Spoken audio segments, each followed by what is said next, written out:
வணக்கம். Welcome to கதை திரட்டு. இந்த வீடியோல நம்ம என்ன கதை கேட்க போறோம்னா, துணை தேடும் நெஞ்சம் கதையின் முதல் பகுதி. நம்ம சேனலை இதுவரைக்கும் சப்ஸ்கிரைப் பண்ணாதவங்க சப்ஸ்கிரைப் பண்ணுங்க. பக்கத்தில் இருக்கிற பெல் ஐகானை கிளிக் பண்ணி ஆல்ங்கிற ஆப்ஷனை ப்ரெஸ் பண்ணுங்க. ஸோ தட் நான் போடுற கதைகளை உடனுக்குடனே நீங்க கேட்கலாம். வாங்க கதைக்குள்ள போகலாம். என் பெயர் வந்து சீதா. நான் பிறந்த ஊர் கன்னியாகுமரி. நான் வந்து நல்ல குடும்பத்திலே பிறந்தவள்.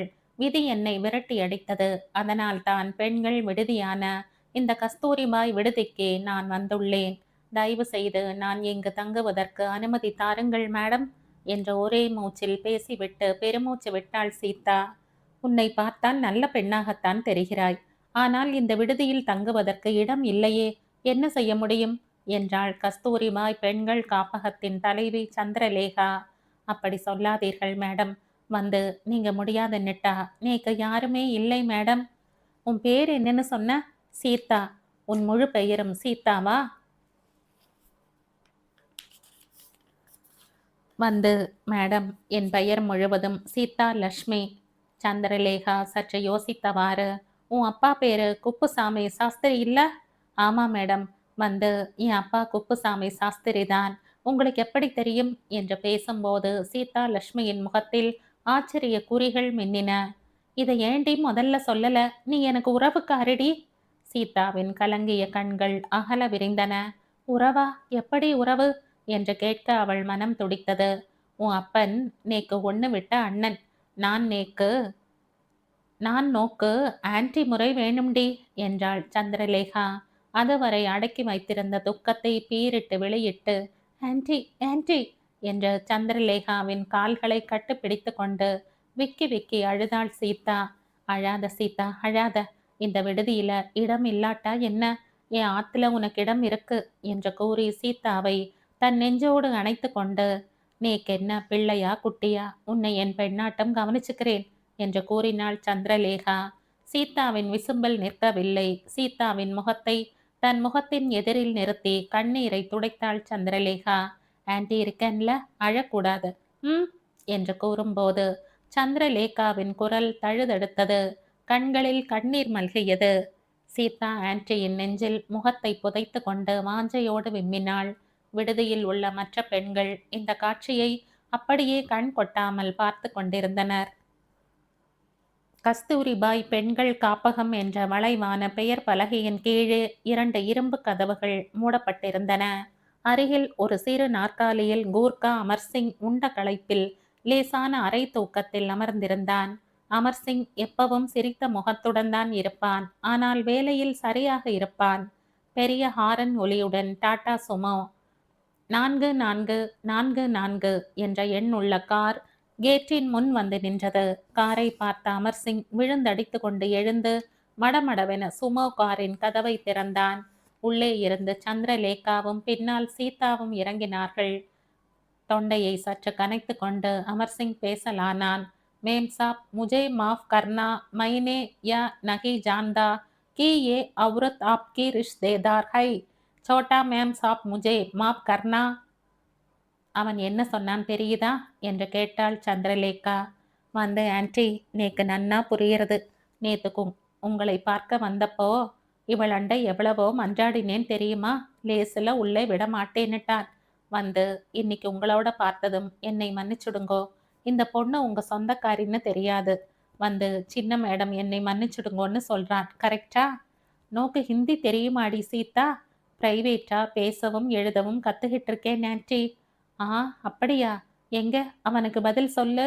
கோயி பர்பாவர் நகி இஸ்கே கோயி பர்பாவர் நகி இஸ்மே ஆப்கா கல்தி குச் நகி ஹை என்றாள் சீதா. ஷுக்ரியா மேம் சாப் என்றான் கூர்கா. உன் தப்பில்ல, பரவாயில்ல அப்படின்னு நீ சொல்ல நன்றின்னு அவன் சொன்னான். சரியா? ரொம்ப கரெக்ட் ஆன்டி என்றாள் சீதா. சீதாவும் சந்திரலேகாவும் கூர்காவை பார்த்து சிரித்தனர். கூர்கா தலையை குனிந்து கொண்டான். பிறகு இருவரும் சந்திரலேகா அறைக்கு சென்றனர். அறை முழுவதும் கம கமவென வாசனை புகை அள்ளி தெளித்து கொண்டிருந்தது. ஊதுபத்திகள் வாசனையை மூக்கால் அள்ளி உறிஞ்சிய சீதா, ஆன்டி இது என்ன ஊதுபத்தி? இத்தனை வாசமா இருக்கே என்றாள். இயற்கை மரப்பட்டையில் இருந்து தயார் செய்தது. இந்த ஃபார்முலாவை கல்கத்தாவில் இருந்து வந்த ராமகிருஷ்ண மடத்து பெரியவர் ஒருவர் எனக்கு சொல்லிக் கொடுத்தார். இதுல என்ன விசேஷம்னா, இதுல எந்த விதமான ரசாயன பொருளையும் சேர்ப்பதில்லை. அதனால் இதன் வாசனை உடலுக்கு எந்த கெடுதியும் விளைவிக்காது என்றாள் சந்திரலேகா. வாசனை மேலும் பருகி ஆனந்தமடைந்தாள் சீதா. அப்பொழுது சந்திரலேகா சிஸ்டர் கமலா என்றழைக்க, கூப்பிட்டீங்களா சிஸ்டர் என்ற கமலா என்ற பெண்மணி அங்கு வந்தாள். இவ என் அண்ணா பொண்ணு, பேக்கிங் செக்ஷன்ல இவளுக்கு வேலையை கற்றுக் கொடுங்க என்று சந்திரலேகா கூறினாள். கமலா அழைத்து செல்ல சீதா அவள் பின்னால் தொடர்ந்தாள். ஊதுபத்திகளை ஒரு பெண் கட்டுக்கட்டாக எடுத்து கொடுத்தாள். வேறு ஒரு பெண் 20 பத்திகளை அடுக்கி வைத்தாள். இன்னொரு பெண் ஒரு அழகிய கண்ணாடி பேப்பர் கவருக்குள் அந்த பத்திகளை வைத்து அடுக்கினாள். மற்றொரு பெண் அவற்றை ஒரு சிறிய அட்டை பெட்டிக்குள் வைத்தாள். மடமடவென்று பெண்கள் சுறுசுறுப்பாக பேக் செய்து கொண்டிருந்தனர். சிஸ்டர் கமலாவும் சீதாவும் உள்ளே நுழைந்தனர். குட் மார்னிங் சிஸ்டர் கமலா என்று எல்லோரும் கோரஸ் குரலில் முழங்கினர். Good morning sisters. Sister Vijaya, இவங்க சிஸ்டர் சந்திரகலாவோட சொந்தக்காரங்க. இவங்க பேர் சீதாலட்சுமி. இவங்களுக்கு பேக்கிங் எப்படி செய்யறதுன்னு கற்றுக் கொடுக்கும்படி சிஸ்டர் சந்திரலேகா சொன்னாங்க என்று கூறிய கமலா சீதாவை பார்த்து, சிஸ்டர் சீதா, இவங்க சிஸ்டர் விஜயா, இந்த செக்ஷனுக்கு தலைவி. இவங்க உங்களுக்கு எல்லாம் கற்றுக் கொடுப்பாங்க. சிஸ்டர் விஜயா, இவங்களை பார்த்துக்கங்க என்று கூறிவிட்டு கமலா அங்கிருந்து நகர்ந்தாள். அங்குள்ள அனைவரும் சீதாவை ஏற இறங்க பார்த்தனர். ஒரு அழகிய தங்க சிலை போல காட்சி அளித்தாள் சீதா. முகத்தில் இயற்கையான அழகும் வசீகரமும் ததும்பிக் கொண்டிருந்தது. சிவந்த நெற்றியில் அழகுக்கு அழகு செய்யும் சிவந்த ஒட்டுப்பொட்டு, கையில் ஒத்தை ஒத்தையா தங்க வளையல், கழுத்தில் ஒரு முத்து மாலை, கூடவே தங்க தாலி செயின் தொங்கிக் கொண்டிருந்தது. அனைவரும் மௌனமாக சீதாவின் அழகை ரசித்த வண்ணம் அசையாது இருந்தனர். சீதா அவர்கள் மௌனத்தை கலைத்தாள். விஜயா சிஸ்டர், நான் எப்படி பேக் பண்றதுன்னு சொல்லி கொடுங்க என்றாள். ஆமா கத்து கொடுக்கிறேன் என்று கூறிய விஜயா அருகில் உள்ள அட்டை பெட்டியை காட்டி, சிஸ்டர் சீதா, அதை எடுத்துட்டு வாங்க என்றாள். சீதாவும் அந்த அட்டை பெட்டியை எடுத்து வைத்தாள். விஜயா மெதுவாக பேச ஆரம்பித்தாள். சிஸ்டர் சீதா, நீங்க சிஸ்டர் சந்திரகலாவுக்கு உறவாமே? ஆமா. சந்திரலேகா, ஒண்ணு விட்ட அண்ணன் பொண்ணாமே நீங்க? ஆமா. எல்லோரும் சிரிக்கின்றனர். ஏன் எல்லாரும் சிரிக்கிறாங்க என்ற ஆச்சரியத்துடன் கேட்டாள் சீதா. விஜயா சற்று கனைத்து கொண்டு, சிஸ்டர் சீதா, தப்பா நினைச்சுக்காதீங்க. அந்த மேடம் சந்திரலேகா ஒரு மாதிரி டைப். இங்க வரவங்க கிட்ட எல்லாம் அவங்க தான் நெருங்கின உறவு, தூரத்து உறவுன்னு சொல்வாங்க. உங்ககிட்ட சொன்ன மாதிரி எங்கிட்ட கூட சொன்னாங்க. அதாவது நான் அவங்க ஒண்ணு விட்ட தங்கை மகள்னு. அவங்க அப்படித்தான் சொல்வாங்க. ஆனா நல்ல மனசு. எங்களை அரவணைத்து கொண்டு ஒரு சகோதரி போல நடத்துறாங்க என்று கூறினாள். சீதாவின் முகத்தில் ஏமாற்றம் நிலவியது. கையும் ஓடவில்லை, காலும் ஓடவில்லை. அப்படியே வாய் அடைத்து ஏதோ மிஷின் மாதிரி வேலை செய்ய ஆரம்பித்தாள். மதியம் கூட அவள் உணவு அருந்தவில்லை. மாலையில் வேலைகள் யாவும் முடிந்து பெண்கள் தங்கள் இருப்பிடம் செல்ல ஆயத்தமானார்கள். சந்திரலேகா அங்கு வந்ததும் பெண்கள் யாவரும் குட் மார்னிங் சிஸ்டர் சந்திரலேகா என்றனர். குட் ஈவினிங் சிஸ்டர்ஸ் என்று சந்திரலேகா சொன்னதும் பெண்கள் கலைந்து தங்கள் இருப்பிடம் செல்லலாயினர். சந்திரலேகா சீதாவை பார்த்து, வேலை இன்ட்ரெஸ்டிங்கா இருந்ததா சீதா என்றாள். வந்து இன்ட்ரெஸ்டிங்கா இருந்தது என்றாள் சீதா. சீதா, எந்த ஒரு புதிய வேலையும் ஆரம்பத்தில் வேப்பெண்ணெய் குடிப்பது போலத்தான் கசக்கும். ஆனால் போக போக சரியாகிவிடும் என்று பேசிக்கொண்டே சந்திரலேகா தன் அறைக்கு சென்று தன் நாற்காலியில் அமர்ந்தாள். உட்காரு சீதா. சீதா உட்காரவில்லை. ஆமா, நீ மத்தியானம் ஏதும் சாப்பிடலையாமே? சீதா பதில் சொல்லவில்லை. கண்கள் மாத்திரம் கலங்கி இருந்தன. ஓ, அந்த சிஸ்டர் விஜயா சொன்ன கதை உன் மனசை கெடுத்துடுச்சா? அவ அப்படித்தான் எதையாவது சொல்லி மனசை கெடுத்துடுவா. எப்படி என் மனசுல உள்ளதை படம் பிடிச்ச மாதிரி அப்படியே சொல்லிட்டாங்க என்று தன் மனசுக்குள் எண்ணிக்கொண்டாள் சீதா. வந்து வந்து சிஸ்டர், ஆன்டி என்ற வார்த்தைகள் வராமல் தடுமாறினாள் சீதா. சீதா, நீ முதல்ல உட்காரு. இந்த காஃபியை சாப்பிடு என்ற வாஞ்சையோடு தன் பிளாஸ்கில் உள்ள காஃபியை பிளாஸ்க் மூடியில் உள்ள கப்பில் ஊற்றி கொடுத்தாள். காலையில் இருந்தே சாப்பிடாமல் இருந்த சீதாவுக்கு அந்த காஃபி தேவாமிர்தமாக இருந்தது. வாஞ்சையோடு உள்ள சிஸ்டர் சந்திரலேகா சொந்தக்காரியாய் இருந்தாலும் இல்லாவிட்டாலும் பரவாயில்லை. அவர்கள் மனிதாபிமானமே சிறந்தது என்று எண்ணினாள் சீதா. காஃபி பருகிய பிளாஸ்டிக் கப்பையும் பிளாஸ்கையும் அருகில் உள்ள வாஷ் பேசினில் நன்றாக கழுவி சந்திரலேகா பையில் வைத்தாள்.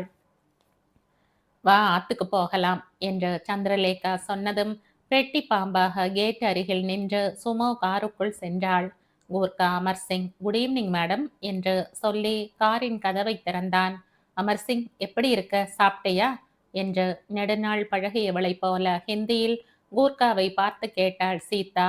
அவனும், நான் ஒரு நாளைக்கு 2 வாட்டி தான் சாப்பிடுவேன். காலையில் ஒரு வாட்டி 6 ரொட்டி, மாலையில் ஒரு வாட்டி 6 ரொட்டி என்று சொல்லி முடித்தான். 2 வாட்டி சாப்பிட்டா போதுமா? என்னம்மா இப்படி கேட்டுட்ட? 1 வாட்டி சாப்பிட்டா யோகி, 2 வாட்டி சாப்பிட்டா போகி, 3 வாட்டி சாப்பிட்டா ரோஹி என்று கூறி சிரித்தான். சீதாவும் சந்திரலேகாவும் இதை கேட்டு சிரித்தனர். ஆன்ட்டி, வந்து அவன் என்ன சொல்றான்னு புரியுதா? சீதா, அவன் 3 வேளை மூக்கு பிடிக்கிற நம்மை பார்த்து ரோஹின்னு சொல்றான். வந்து ஆன்ட்டி, உங்களுக்கு புரிஞ்சிடுத்தோ? ஜீஹான், தோடா தோடா மாலும், கொஞ்சம் கொஞ்சம் புரியும் என்று சொல்லி சிரித்தாள் சந்திரலேகா. கூடவே சிரித்து கொண்டு சீதா காரின் பின் சீட்டில் அமர்ந்தாள். சந்திரலேகா முன் சீட்டில் உட்கார கார் புறப்பட்டது. அமர்சிங் ஒரு பெரிய சல்யூட் அடித்தான். சிரிப்பொலியுடன் கார் புறப்பட்டது. சந்திரலேகா வீட்டின் ஹாலில் ஒரு அழகிய பிலிப்ஸ் டிவியில் சன் டிவி நிகழ்ச்சிகள் நடந்து கொண்டிருந்தன. அப்பொழுது செய்தி வாசிப்பவர் பெண்களுக்கு 33% இட ஒதுக்கீடு தரக்கூறி எதிர்க்கட்சியினர் வெளிநடப்பு செய்தனர் என்று கூறினார். சந்திரலேகா உடனே டிவியை மூடினார். முட்டா பசங்க, 50% கேட்க தெரியலையே, இவனால நாடு எப்படி உருப்படும்?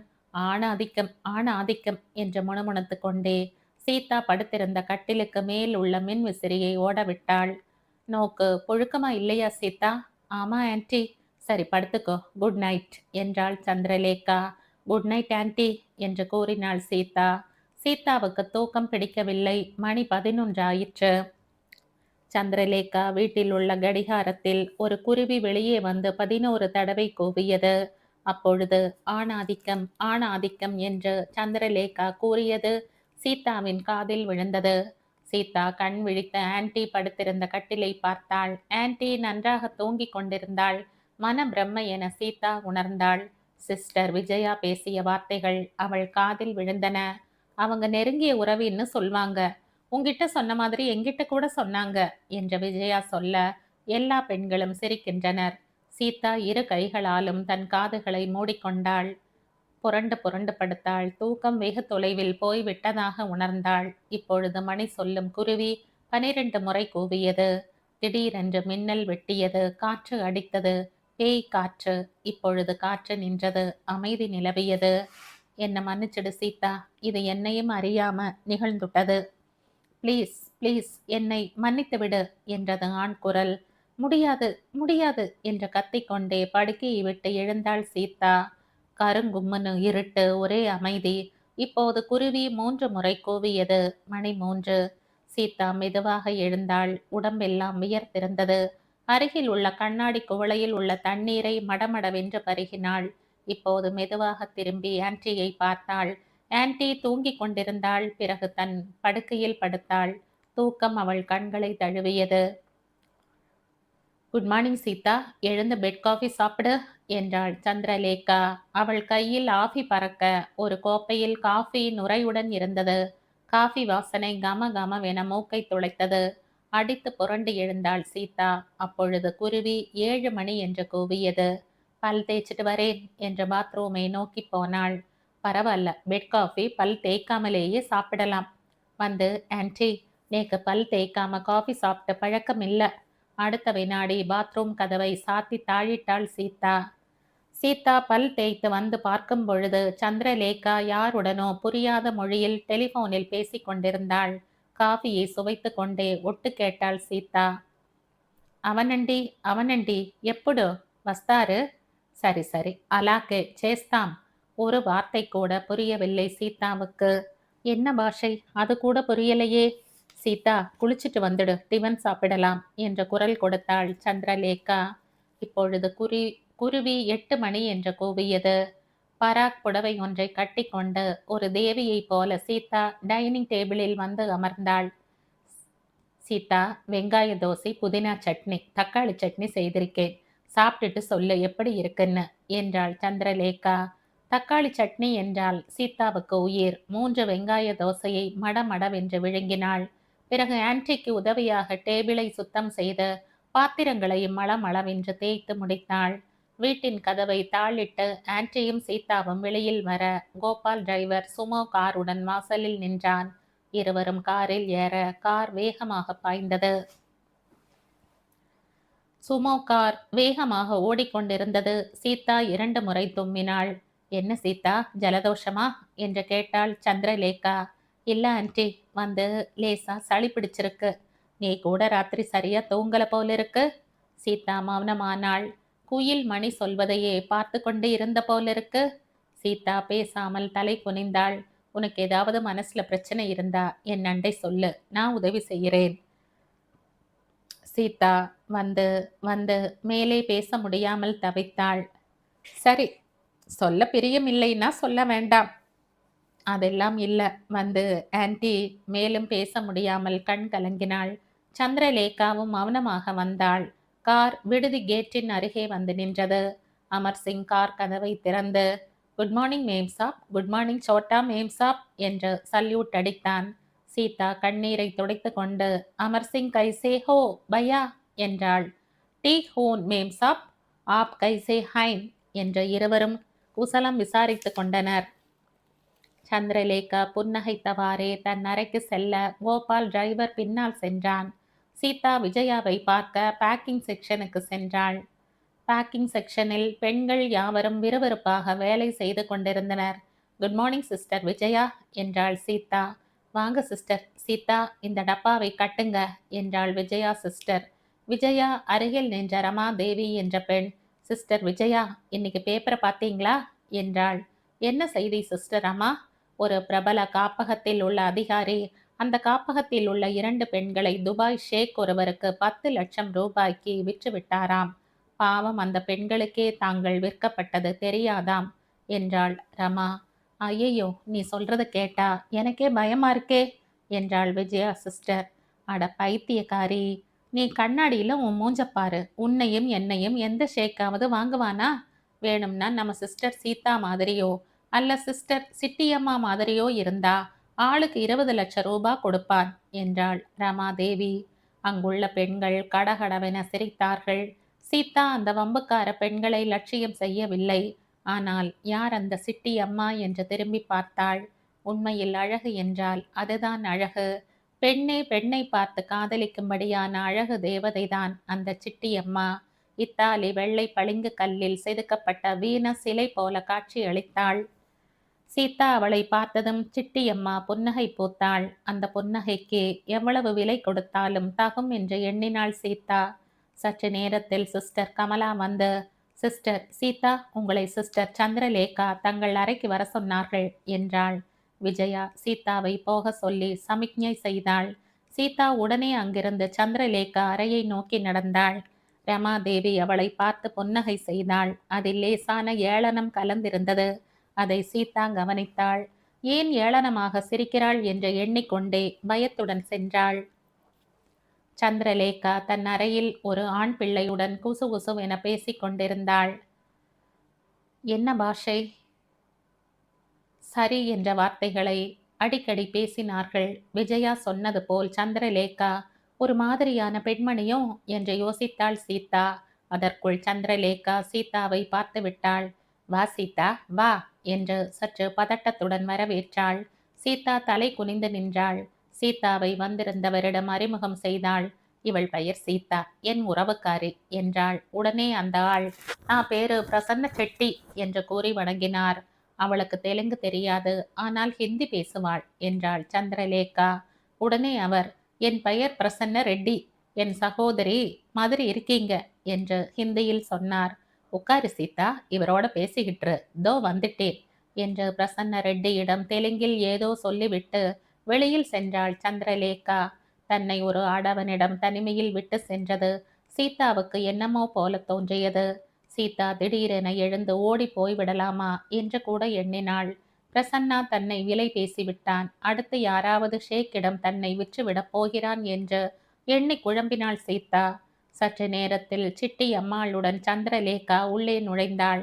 ரமாதேவி சொன்னது போல் தாங்கள் இருவரும் விலைக்கு போய்விட்டோமோ என்று எண்ணினாள் சீதா. என்ன சீதா, நீ என்ன ஒண்ணுமே பேசாம உட்கார்ந்திருக்கையா என்றாள். பதில் சொல்லாது தவித்தாள் சீதா. சீதா, இவ பேரு சிட்டியம்மா, நம்ம பிரசன்ன ரெட்டியினுடைய தங்கச்சி. இவளால பேச முடியாது என்றாள். ஏன் ஆண்டி என்று சீதாவின் வாய் கேட்டது. கண்கள் சிட்டியம்மாவையே பார்த்து கொண்டிருந்தது. இப்பொழுது சீதாவின் மனதில் உள்ள அனாவசிய பயம் நீங்கியது. பிரசன்ன ரெட்டி ஹிந்தியில் பதில் சொன்னார்.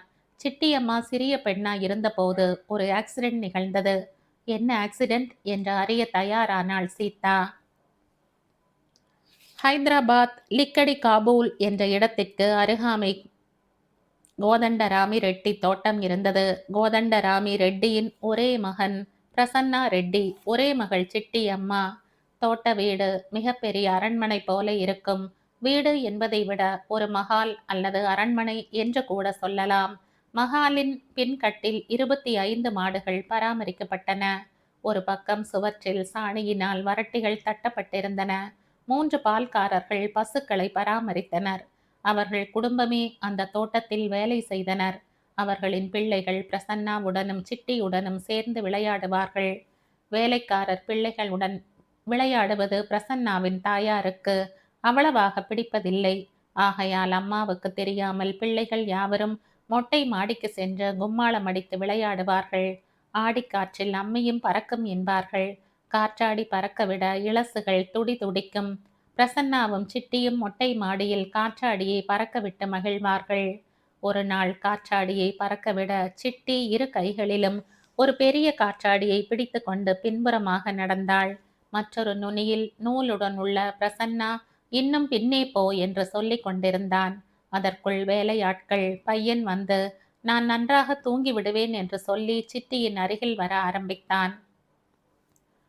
அந்த பையன் எங்கே காற்றாடியை தன்னிடமிருந்து பிடுங்கி விடுவானோ என்று பயந்த சிட்டி வேகமாக பின்னால் சென்றாள். கால் தடுக்கினாள். மொட்டை மாடி சுவர் மிக சிறியது. தடுக்கிய வேகத்தில் தடால் என்று அலறியபடி மொட்டை மாடியில் இருந்து கீழே விழுந்தாள் சிட்டி. பிள்ளைகள் எல்லோரும் அலறி அடித்து கொண்டு கீழே ஓடினார்கள். பசுமாட்டிற்காக வைக்கப்பட்டிருந்த வைக்கப்போர் குவியலில் உள்ள இடத்தில் விழுந்ததால் ஒரு காயமும் இன்றி மயங்கி கிடந்தாள் சிட்டி. உடனே டாக்டரிடம் அழைத்து சென்றார்கள். முதல் உதவிகள் அளிக்கப்பட்டன. பயத்தால் சிட்டியின் பேச்சு நின்று போய்விட்டது. அவளால் பேச முடியவில்லை. காலம் உருண்டோடியது. சிட்டி அழகிய பருவ மங்கை என வளர்ந்து பூத்து குலுங்கினாள். ஆனால் அவள் கிட்டத்தட்ட ஊமையாகவே ஆகிவிட்டாள்.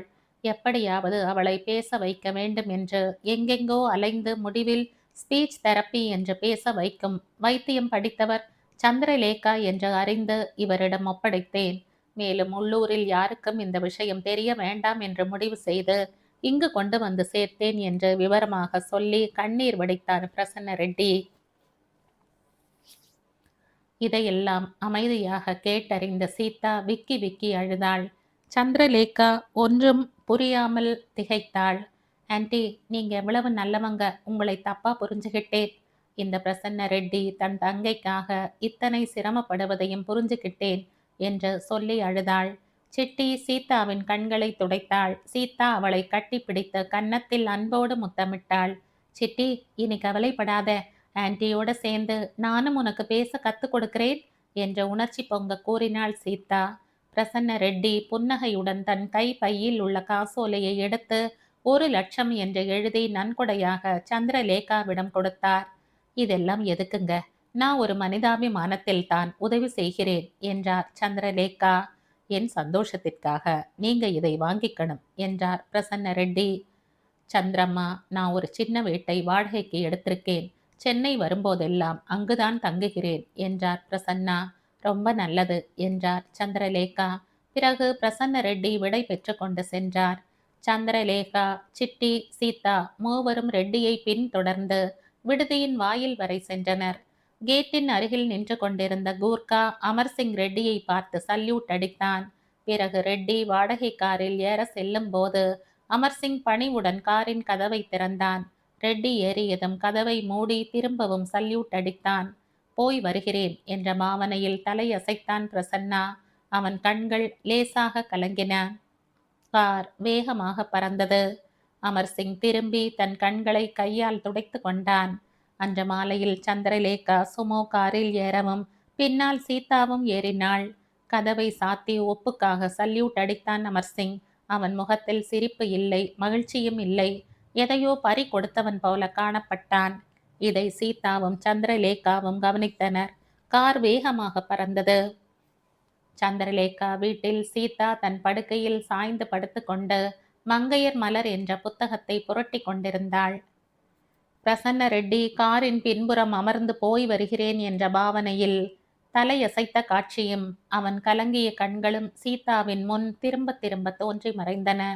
பிரசன்னா என அவள் வாய் முணுமுணுத்தது. ஹாலில் மேஜையில் ஏதோ எழுதி கொண்டிருந்தாள் சந்திரலேகா. லேசாக குளிர்ந்த காற்று ஜன்னல் வழியாக வீசியது. விளக்குகள் மின்னி மின்னி எரிந்தன. திடீரென மழை வர ஆரம்பித்தது. ஒவ்வொரு ஜன்னல் கதவையும் சாத்திவிட்டு படுக்க வந்தாள் சந்திரலேகா.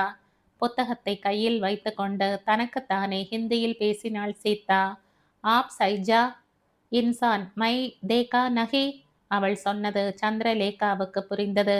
உன் மாதிரி மனிதனை நான் பார்த்ததில்லை. அவள் பிரசன்னாவை நினைத்து கொண்டுதான் தனக்குத்தானே பேசுகிறாள் என்பதை உணர்ந்தாள் சந்திரலேகா. அப்போது திடீரென்று பெரிய இடி சத்தம் தொடர்ந்தாற்போல் முழங்கியது.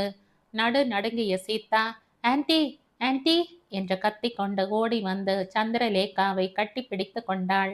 சமாதானம் செய்து சீதாவை படுக்க வைத்தாள் சந்திரலேகா. கண்ணாடி ஜன்னல் வழியாக மழை பெய்வது தெரிந்தது. லேசாக மின்னல் வெட்டியது. ஆனால் இடி ஓசை இல்லை. வெங்கட் வெங்கட் என்ற குரல் கேட்டது. ஜன்னலை கூர்ந்து கவனித்தாள் சீதா. ஆம், அவன் ரகுதான், வெங்கட்டின் தம்பி. ஏன் ஓடி வருகிறான்? கையில் சூடு பறக்கும் காஃபி 2 பிளாஸ்டிக் கோப்பையில் இருந்தது. அது ரயில்வே ஸ்டேஷன். பிளாட்பாரத்தில் வெங்கட் பெண்கள் 3ஆம் வகுப்பு ரயில் பெட்டியின் கம்பியை பிடித்து கொண்டு நின்றிருந்தான். பெட்டிக்குள் மஞ்சள் புடவையை கட்டிக்கொண்டு ஒய்யாரமாக உட்கார்ந்திருந்தாள் சீதா. கண்கள் லேசாக கசிந்திருந்தன. வெங்கட், சீதா இப்ப உன்னை பார்த்தா நேத்திக்குத்தான் கல்யாணம் பண்ணிட்டு வந்த மாதிரி இருக்க. 4 வருஷத்துக்கு முன்ன நாம கல்யாணம் ஆன புதுசுல பம்பாய் பாந்திராவுக்கு வந்தமே, ஞாபகம் இருக்கா என்றான் வெங்கட். வெட்கத்தால் தலை குனிந்து கொண்டாள் சீதா. சீதாவின் கண்களில் இருந்து பனி துளிகள் போல கண்ணீர் துளிகள் உதிர்ந்தன. ஆமா, இதே வெட்கந்தான். அது எங்கிருந்து உனக்கு வந்தது? பரம்பரை சொத்தா என்றான் வெங்கட். போங்க என்று வெட்கத்தால் கம்பி வழியாக வெங்கட்டின் கன்னத்தில் தட்டினாள். அதற்குள் ரகு காஃபி மன்னி என்றதும் வெங்கட்டும் சீதாவும் காஃபியை வாங்கி பருகினர். மணி அடித்தது. ரயில் சென்னையை நோக்கி புறப்பட தயாரானது. அப்பொழுது சீதா, நான் வீட்டில் இல்லைன்னு சனிக்கிழமை எண்ணெய் ஸ்நானம் செய்யாம இருந்துடாதீங்கோ. 1ஆம் தேதி பால்காரனுக்கு பணம் தந்துடுங்கோ. காய்கறிக்கு சுனிதா பாய்க்கு பணம் கொடுத்துட்டா அவ வாங்கிட்டு வந்து சமைச்சு போட்டுடுவா. நம்மவா பக்குவம் அவளுக்கு நன்னா தெரியும். வந்து மழையில ரொம்ப அலையாதீங்கோ. அடிக்கடி லெட்டர் போடுங்கோ. 4 வாரம் எப்படித்தான் கழிக்க போறேனோ தெரியல. என்ன பண்றது? என் தாய் மாமன் சுப்புடுவின் ஒரே பெண்ணுக்கு கல்யாணம். நம்ம கல்யாணத்தை அவர்தான் முன்னிருந்து செஞ்சு வச்சாரு. வந்து இப்ப மாமியும் உயிரோட இல்ல. 4 வாரத்துக்கு முன்பே வந்து கல்யாணத்தை முடிச்சு தரணும்னு லெட்டர் போட்டுட்டார். அவளுக்கு இந்த உதவி எல்லாம் செய்யலைன்னா நாம சொந்தக்காரங்களா இருந்து என்ன பிரயோஜனம் சொல்லுங்கோ என்று பேசிக்கொண்டிருக்கும் போது ரயில் வண்டி நகர ஆரம்பித்தது. போய் உடனே லெட்டர் போடு சீதா என்று பிளாட்பாரத்தில் நடந்து கொண்டே சொன்னான் வெங்கட். சரி சரி, உடம்ப பார்த்துக்கோங்கோ சுனிதா. பாயை படுக்கை அறைக்குள்ள பெருக்க விடாதீங்க. சுனிதா பாயை படுக்கை அறைக்குள்ள பெருக்க விடாதீங்கோ. அவ கொஞ்சம் லூசு பொண்ணு என்று சொன்னாள் சீதா. அவள் பேசுவது ரயில் சத்தத்தில் கேட்கவில்லை. சீதா, என்ன சொல்ற என்ற வெங்கட் கத்தினான். சுனிதா பெட்ரூம்ல விடாதீங்கோ என்ற குரல் சந்திரலேகா வீடு முழுவதும் எதிரொலித்தது. அப்பொழுது வேகமாக ஒரு இடி இடித்தது. அரை தூக்கத்தில் இருந்த சீதா தன் சுய நினைவுக்கு வந்தாள். முகம் எல்லாம் வியர்த்து போயிருந்தது. மெதுவாக திரும்பி சந்திரலேகாவை பார்த்தாள். சந்திரலேகா நன்றாக தூங்கிக் கொண்டிருந்தாள். மழையும் சோவென்று பெய்து கொண்டிருந்தது. சீதா சந்திரலேகா சமையல் கட்டில் காலை சிற்றுண்டிக்கு பிறகு பாத்திரங்களை தேய்த்து கழுவி கொண்டிருந்தாள். ரெடியா சீதா என்ற சந்திரலேகா குரல் கேட்டது. இதோ வந்துட்டேன் ஆன்ட்டி என்று கூறிவிட்டு நீர் வடிவதற்காக பாத்திரங்களை கவிழ்த்து வைத்துவிட்டு ஹாலுக்கு சென்றாள். சந்திரலேகாவை பார்த்து ஆச்சரியத்தில் மூழ்கினாள் சீதா. என்ன சீதா, இப்படி பட்டிக்காட்டான் யானையை பார்க்குற மாதிரி பார்க்குற? ஆன்ட்டி, வந்து நீங்க இந்த சல்வார் கமீஸ்ல எவ்வளோ அழகா இருக்கீங்க தெரியுமா? 10 வயசு குறைஞ்ச மாதிரி தெரியறீங்க. எனக்கு என்னடி பெரிய வயசு, மிஞ்சி மிஞ்சி போனா உன்னை விட 4 வயசு கூட இருக்கும். கொஞ்சம் இறுக்கமா பிரா போட்டா அது கூட தெரியாது என்று சொல்லி சிரித்தாள் சந்திரலேகா. பிறகு ஹாலில் உள்ள கண்ணாடியில் தன் லிப்ஸ்டிக்கை எடுத்து உதட்டில் பட்டும் படாமலும் உதட்டு சாயம் பூசினாள் சந்திரலேகா. சீதா, இந்த சல்வார் கமீஸை எங்க ஆத்துக்காரர் என் பிறந்த நாளுக்கு ஆசையா வாங்கி கொடுத்தது. இன்னைக்கு என் ஜென்ம நட்சத்திரம், அதனால இந்த ட்ரெஸ்ஸை போட்டிருக்கேன். ஆமா சீதா, நீ சொன்ன மாதிரி நான் 10 வயசு குறைஞ்ச மாதிரியா தெரியறேன் என்று கேட்டாள் சந்திரலேகா. அவள் முகத்தில் சீதா ஆமா என்று சொல்ல வேண்டும் என்ற பாவனை இருந்தது. பெண்களுக்கு தங்கள் வயதை குறைத்து சொல்வதில் ஒரு அலாதி ஆனந்தம் உண்டாகும். அதில் சந்திரலேகாவும் விதிவிலக்கல்ல. இதை உணர்ந்த சீதா, ஆமா ஆன்ட்டி, அது வந்து நீங்க 10 வயசு குறைஞ்ச மாதிரியே தெரியறீங்க என்றாள். சந்திரலேகா சிரிக்க சீதாவும் அப்பாவித்தனமாக சிரித்தாள். அப்போது சுவற்றில் உள்ள கடிகார குருவி 8 முறை கூவியது. மணி 8. அப்பொழுது டெலிபோன் மணி அலறியது. சீதா போனை எடுத்தாள். ஹலோ, நான் சீதா பேசுறேன். ஆன்ட்டி வேணுமா? இந்தாங்க என்ற ரிசீவரை சந்திரலேகா கையில் கொடுத்தாள். ஹலோ, என்ன கோபால், ஆயில் லீக் ஆகுதா? மத்தியானம் ஆகுமா? சரி, நானும் சீதாவும் ஆட்டோ பிடிச்சிட்டு விடுதிக்கு போகிறோம். நீ ரிப்பேர் செய்துட்டு விடுதிக்கு வந்துடு. பணத்துக்கு? சரி சரி, அப்புறம் கொடுத்துடலாமா? சரி, வச்சிட்றேன் என்று கூறி போனை வைத்தாள் சந்திரலேகா. வீட்டை பூட்டிவிட்டு இருவரும் அருகில் உள்ள ஆட்டோ ஸ்டாண்டுக்கு வந்தனர். அங்கு ஆட்டோவே இல்லை. அந்த வழியாக வந்த ஆட்டோ டிரைவர், அம்மா எங்க போகணும் என்று கேட்டான். கஸ்தூரிபாய் விடுதிக்கு ஆட்டோ வருமா? மேடம், அங்க குண்டும் குழியுமா இருக்குமே, 100 ரூபாய் கொடுத்துடுங்க, நான் மீட்டர் போடல. உங்கிட்ட பேச நேரம் இல்ல. 100 ரூபாயா? ஓகே சீதா ஏறு என்று சொல்லி சந்திரலேகா ஏற சீதா ஒரு டிஃபன் கேரியர் பெட்டியுடன் உள்ளே ஏறினாள். ஆட்டோ வேகமாக பறந்தது. ஏமா, நீங்க அந்த விடுதியில சேர போறீங்களா என்று பேச்சு கொடுத்தான் ஆட்டோ டிரைவர். அவங்க தாயா கஸ்தூரிபாய் விடுதிக்கு சொந்தக்காரங்க என்றாள் சீதா. சாரி மேடம், உங்களை மாதிரி சின்ன வயசு பெண்களைத்தான் அந்த விடுதியில சேர்க்கறாங்க, அதனால தப்பா கேட்டுட்ட, மன்னிச்சுக்கங்க என்றான் டிரைவர். சீதாவும் சந்திரலேகாவும் ஒருவரை ஒருவர் பார்த்து சிரித்து கொண்டனர். எல்லாம் இந்த சல்வார் கமீஸ்னாலத்தான் என்று சொல்லி சிரித்தாள் சந்திரலேகா.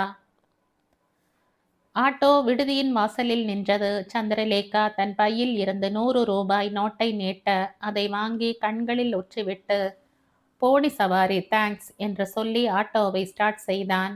அமர்சிங் எங்கேயோ பராக் பார்த்து கொண்டிருந்தான். வழக்கமாக வரும் சுமோ கார் வரவில்லை. சந்திரலேகா சல்வார் கமீஸில் வந்தது அவனுக்கு அடையாளம் தெரியவில்லை. அமர்சிங் என்று சந்திரலேகா கூறியவுடன் உஷாரான அமர்சிங் ஒரு பெரிய சல்யூட் அடித்தான். மேம் சாப், ஆப்கோ நகி பெவர்சானா முஜே பாஃப் கீஜியே என்றான். பின்னால் டிஃபன் கேரியர் பையை தூக்கி வந்த சீதா, இன்னைக்கு மேம் சாப் சல்வார் கமீஸில் வந்ததும் உனக்கு அடையாளம் தெரியலையா என்று கூறி சிரித்தாள். கூட சேர்ந்து அமர்சிங் அசடு வழிய சிரித்தான். ஏய் அமர்சிங், இன்னைக்கு சிரித்ததால் அழகா இருக்க. வந்து நேத்திக்கு சோகமே உருவாயிருந்தையே, அது ஏன் என்று ஹிந்தியில் கேட்டாள் சீதா. சோட்டா மேம் சாப், அது பெரிய சோக கதை. பிரசன்னா சாப் ஒரு ராஜா மாதிரி. அவர் அந்த லக்டி காபூல் அரண்மனையில் கம்பீரமாக வாழ்ந்ததை பார்த்தவன் நான். அவர் பங்காளிகளுக்குள்ள பெரிய லடாயே வந்துடுச்சு. படாசா பிரசன்னா அப்பா செத்து போயிட்டார். சோட்டாசா பிரசன்னா அரண்மனையை ஏலத்தில் விற்று விட்டார். அந்த அரண்மனை சாவியை ஏலம் எடுத்தவர் கையில் கொடுத்துவிட்டு விக்கி விக்கி அழுதார் ரெட்டி. அவருக்கு நான் தான் ஆறுதல் சொன்னேன். அவர் கையில் மீதி பணம் வந்ததும், அமர்சிங், நான் ஒரு சிறிய வீட்டை வாடகைக்கு எடுத்துட்டு போய்விடப் போகிறேன். இந்த ரூபாய் 10,000 இதில் இருக்கு, எடுத்துட்டு எங்கேயாவது போய் வேலை செய் என்றார். அப்பொழுது எனக்கு பணம் வேண்டாம், உங்களுக்கு பிடித்த இடத்தில் வேலை வாங்கி தாங்க என்று கூறி அவர் காலை பிடித்து எனக்கு பிடித்த ஹனுமன் சாலிசாவை கண்மூடிக்கொண்டே பாடினேன்.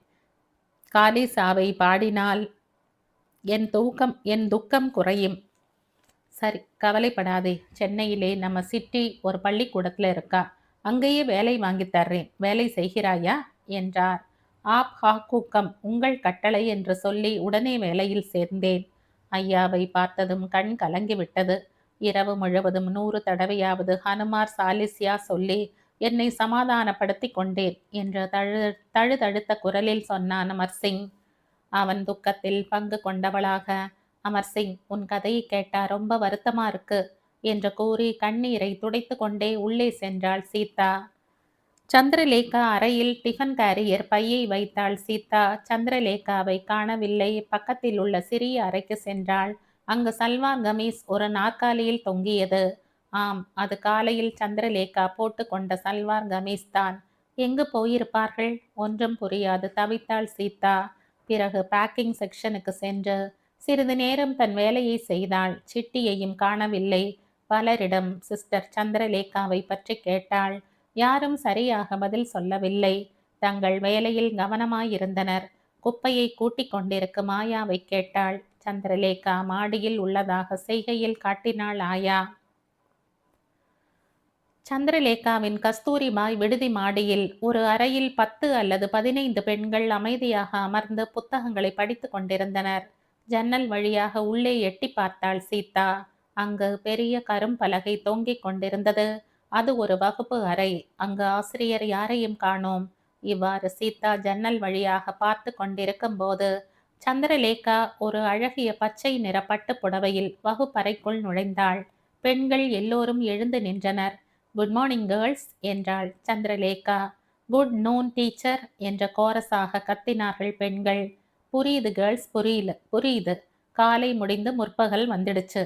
நான் லேட்டா வந்துட்டேன்னு இடிச்சு காட்டுறீங்களா கேர்ள்ஸ்? பெண்கள் பேசவில்லை. நீங்க லேட்டா வந்தா கூட நான் இப்படித்தான் உங்களை கிண்டல் பண்ணுவேன். யாராக இருந்தாலும் லேட்டா வந்தா மன்னிப்பு கேட்கத்தான் வேணும். சோ கேர்ள்ஸ், என்னை மன்னிச்சிடுங்கோ என்றாள் சந்திரலேகா. டீச்சர், அப்படி சொல்லாதீங்க. என்ன இருந்தாலும் நீங்கள் ஆசிரியை, நாங்கள் மாணவிகள். எங்களிடம் மன்னிப்பு நீங்கள் கேட்கக்கூடாது. நீங்கள் தான் எங்களை மன்னிக்க வேண்டும் என்றார்கள் பெண்கள். அச்சா வித்யார்த்தியோன் ஆஜ்கா பாட்ஹம் ஷூரு கரேங்கே என்றாள் சந்திரலேகா. இதையெல்லாம் ஜன்னல் ஓரமாக நின்று கவனித்த சீதாவுக்கு ஒரே ஆச்சரியமாய் போய்விட்டது. ஆன்டி பெண்களுக்கு ஹிந்தி டியூஷன் சொல்லி கொடுக்கிற அளவுக்கு பாண்டித்தியம் பெற்றவர். ஆனால் எத்தனை அடக்கம், நிறை குடம் தழும்பாது என்பார்கள். அது ஆன்டிக்கு ரொம்ப பொருந்தும் என மனதிற்குள் எண்ணிக்கொண்டாள். பிறகு மெதுவாக இறங்கி சென்று பேக்கிங் செக்ஷனில் மற்ற பெண்களுடன் வேலை செய்ய ஆரம்பித்தாள் சீதா. அப்போது சிஸ்டர் சீதா என்ற குரல் கேட்டு திரும்பினாள். சிட்டி சிரித்த முகத்துடன் நின்றாள். சீதா ஆச்சரியத்துடன், சிஸ்டர் சிட்டி, உங்களுக்கு பேச்சு வந்துடுச்சா? எப்போ வந்தீங்க என்றாள். சிஸ்டர் சந்திரலேகா டியூஷன் முடிச்சு இப்பத்தான் வந்தேன் என்று மெதுவாக வார்த்தையாக பேசினாள் சிட்டி. பிறகு இருவரும் சந்தோஷமாக வேலை செய்தனர். அப்போது சிஸ்டர் விஜயா, சிஸ்டர்ஸ், உங்களுக்கு ஒரு சந்தோஷமான செய்தி. நம்ம கூட இருந்த சிஸ்டர் மங்களா சீக்கிரம் திருமணம் செய்ய போறா. மங்களாவை திருமணம் செய்ய போற மாப்பிள்ளை சிக் மங்களூரை சேர்ந்தவர். கல்யாண செலவை எல்லாம் மாப்பிள்ளையே பார்த்துக்கிறாராம். கல்யாணம் சிக் மங்களூரிலேயே நடக்குமாம். அநேகமாக இன்னைக்கு சாயந்தரம் நம்ம சிஸ்டர் சந்திரலேகாவுக்கு கல்யாண அழைப்பு கொடுப்பாங்களாம். கல்யாணத்துக்கு பிறகு மாப்பிள்ளையுடன் இங்கு வந்து டீ பார்ட்டி தரப்போகிறாளாம் என்றாள். பெண்கள் கை தட்டி வரவேற்றனர். மாலையில் சந்திரலேகாவும் சீதாவும் வீட்டுக்கு புறப்பட தயாராகினர். அப்போது மங்களா ஒரு இன்விடேஷனுடன் வந்து சந்திரலேகா காலில் விழுந்து ஆசி பெற்றாள். கல்யாண அழைப்புடன் அழகிய படம் ஒன்றையும் தந்தாள். அந்த படத்தில் காவிரி பிறக்கும் பாகமண்டலா வண்ணத்தில் வரையப்பட்டிருந்தது. அன்பளிப்பாக அதை பெற்றுக்கொண்ட சந்திரலேகா அதை சுவரில் மாட்டும்படி ஒரு ஆணியை காட்டினாள். படத்தை மாட்டி அதையே உற்று நோக்கினாள் சீதா. மைசூரில் சிக் மங்களூருக்கு அருகாமையில் குடகு மலையில் பாகமண்டலா என்ற இடத்தில் காவிரி உற்பத்தியாகி வழிகிறது. பக்தர்கள் பலரும் அந்த சிறிய குளத்தில் முங்கி எழுந்தனர். ஒரு பக்தர் யாகம் செய்துவிட்டு பல சாமியார்களுக்கு உணவு வழங்கினார். தாடி மீசையுடன் கந்தல் துணியில் உள்ள ஒருவரிடம் உணவு வழங்கிய பக்தர் அவர் முகத்தை பார்த்தார்.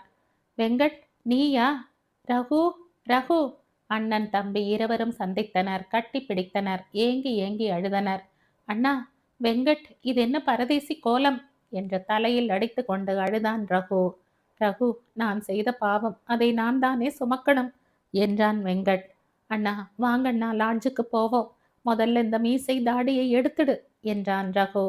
ரகு, என்னை விட்டுடுப்பா, எனக்கு மனசே சரியில்லை. இப்படி பரதேசியா சுத்தினாத்தான் எனக்கு அமைதி கிடைக்கும். ஆனா என் பாவத்துக்கு விமோச்சனம் கிடைக்காது. நான் எங்கேயாவது ஓடிப்போறேன், என்னை விட்டுடு, விட்டுடு என்று கத்திக்கொண்டே ஓடினான். ரகு அவனை பிடிக்க பின்னாடி ஓடினான். ஆனால் அவனால் பின்னால் ஓட முடியவில்லை. அண்ணா, அண்ணா என்று கத்திக்கொண்டே தலையில் அடித்து கொண்டான். சந்திரலேகா வீட்டு கடிகாரத்தில் குயில் 8 முறை கூவியது. சன் டிவியில் செய்திகள் துவங்கியது. கிழிந்த தனது உள் பாவாடையை கை தையல் போட்டு கொண்டிருந்தாள் சீதா. சீதா, சீக்கிரம் சாப்பிடவா, சப்பாத்தி சப்ஜி சூடா போட்டு வச்சிருக்கேன் என்று அழைத்தாள் சந்திரலேகா. பாவாடையை சுற்றி வைத்துவிட்டு டைனிங் டேபிளுக்கு வந்தாள் சீதா. சூடு பறக்க சப்பாத்தியும் சப்ஜியும் சீதாவின் பசியை தூண்டியது. மடமடவென தட்டில் 2 சப்பாத்தியை போட்டுக்கொண்டு சப்ஜியையும் ஒரு சிறிய கோப்பையில் இட்டு சாப்பிட அமர்ந்தாள். ஆன்டி வந்து சப்பாத்தியே ஒன். சுனிதா இப்படித்தான் ரொம்ப மெல்லிசா சப்பாத்தி செய்வா என்றாள் சீதா.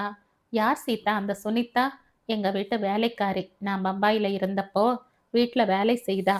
ஓ, அப்படியா? ஆமா ஆன்டி, ரொம்ப சமத்தா வேலை செய்வா. மராட்டிக்காரியா இருந்தா கூட அவ என்கிட்ட தமிழ் கத்துக்கிட்டா என்று கூறி பெருமூச்சு விட்டாள் சீதா. பின்ன ஏன் வீட்டை விட்டு வந்துட்ட? ஆன்டி, அது வந்து ஒரு பெரிய கதை. மகாபாரதம் போல நீண்டு கொண்டே போகும். அது போகட்டும். ஆன்டி, உங்களுக்கு ஹிந்தி நல்லா தெரியும். ஹிந்தி டியூஷன் சொல்லித் தரதா என்கிட்ட சொல்லலையே. அடி அசடே, எல்லாத்தையும் சொல்ல முடியுமா? நீ தான் தெரிஞ்சுக்கணும். நீ ஜன்னல் பின்னாடி நின்று பார்த்துக்கிட்டு இருந்த. நானும் அதை கவனிச்சேன். நீ எப்ப கேட்பேன்னு காத்தும் இருந்தேன். நானும் எங்க ஆத்துக்காரரும் ஹைதராபாத்தில் இருந்தப்போ எங்க ஆத்துக்கு பக்கத்தாத்துல ரீனா ராய் என்ற பஞ்சாபி மாமி இருந்தாங்க. அவங்களுக்கு நம்மளவா சாம்பார், ரசம், மசால் தோசை எல்லாம் பிடிக்கும். அதெல்லாம் எப்படி செய்யறதுன்னு நான் சொல்லி கொடுத்தேன். அந்த மாமியும் சப்பாத்தி சப்ஜி பரோட்டா எல்லாம் எப்படி செய்யறதுன்னு சொல்லி கொடுத்தா. அப்படியா? ரீனா ராய் ஹிந்தியில எம்ஏ படிச்சிருந்தா. நிறைய மாணவிகள் அவகிட்ட டியூஷன் படிக்க வந்தாங்க. அவ ரொம்ப வற்புறுத்தியதால நான் பிரைவேட்டா ஹிந்தி பிஏ எழுதினேன். ஹைதராபாத்திலேயே முதல் ரேங்க் வாங்கி பாஸ் பண்ணினேன். ஓ, ஃபர்ஸ்ட் ரேங்கா? ரீனா ராய் ஆத்துக்காரர் பல்வீர் சிங் ராய் என் ஆத்துக்காரருக்கு நெருங்கிய நண்பர். நான் பிஏ முதல் ரேங்க்ல பாஸ் பண்ணியதை கொண்டாட வேண்டும் என்று அவர் ஆத்திலேயே ஒரு பார்ட்டி ஏற்பாடு செய்தார். எனக்கு அவ்வளவா பார்ட்டியில விருப்பம் இல்லை. அப்போ வேண்டாம்னு சொல்ல வேண்டியது தானே? நான் எவ்வளவோ சொல்லியும் அவர் கேட்பதாக இல்லை. பிறகு நான் என் ஆத்துக்காரரிடம் பார்ட்டியில் மதுபானம் அருந்தக்கூடாது என்று சத்தியம் வாங்கினேன். பிறகு பார்ட்டிக்கு ஒப்புக்கொண்டேன் என்றாள் சந்திரலேகா. அதற்குள் குருவி கடிகாரம் 10 மணி என்று கூவியது. ஆன்டி, மன்னிச்சுக்கோங்கோ, அடுக்களை எல்லாம் சுத்தம் செய்யணும் என்று கூவிக்கொண்டே தட்டையும் எடுத்துக்கொண்டு அடுக்களைக்கு ஓடினாள் சீதா. இந்த கதையின் தொடர்ச்சியை அடுத்த பதிவில் கேட்கலாம். நன்றி.